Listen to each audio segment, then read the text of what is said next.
Apple now lets you choose contacts who can access your account when you die. Here's how to set it up. Wow, that's kind of a grim story. It's a couple of grim Apple stories, car theft and death. Yes. And Apple's helping you out with both. Don't get your car stolen. And when you die, let somebody else into your device. This is actually an issue, man. It's totally an issue. It's a weird one. It might be an uncomfortable one, but I've heard plenty of stories of people who have lost access, and there may have been a video clip of a loved one, and they really want to get into an old device, and they can't. And it's even if they could, you wonder if the person would have wanted them to. It's a really weird, philosophical scenario. But if, much like you have a will or something like that, you can do the same here. You can, if you so decide that you want somebody to have access to your device after you die, you can set it up in advance. Apple released an iPhone update Monday, iOS 15.2, including a new feature called Digital Legacy. What a name. The change will let you choose specific people who will be able to access your account after you die. It seems pretty straightforward. It's kind of like an emergency contact. Yeah. Basically. Until now, it's been very difficult for loved ones to access an Apple account of a family member or friend who died without the phone's passcode or iCloud information. Surviving family members sometimes had to get a court order for access to deceased loved ones' digital data. That access can be helpful if a surviving family member needs phone numbers, emails, passwords, notes, and other information. It's very strange because Apple so privacy-oriented, and then you wonder, do you still deserve privacy in death?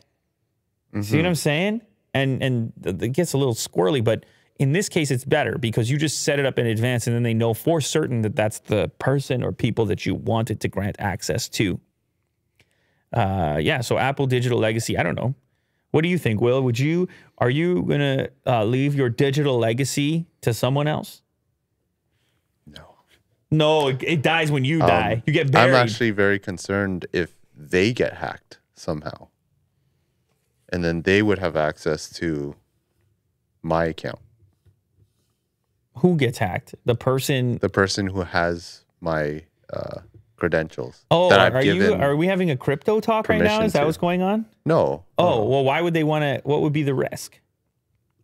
What do you mean? So why would they be a target to be hacked on your behalf because they are your digital legacy partner? Oh, maybe it's like a 2-for-1 deal. Like they somehow hacked, I don't know, if I give permission to my sister or something. Okay. They would be like, oh, here's a password for this other person. Gotcha. And, they would have everything access. kind of falls apart.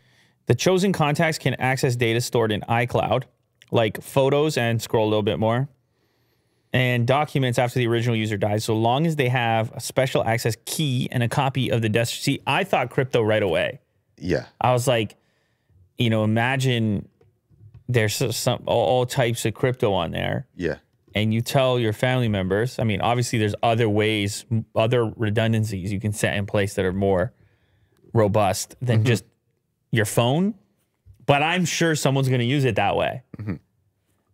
And I know you're not allowed to talk about crypto anymore, but no, this story is some people have real value for sure on their phones.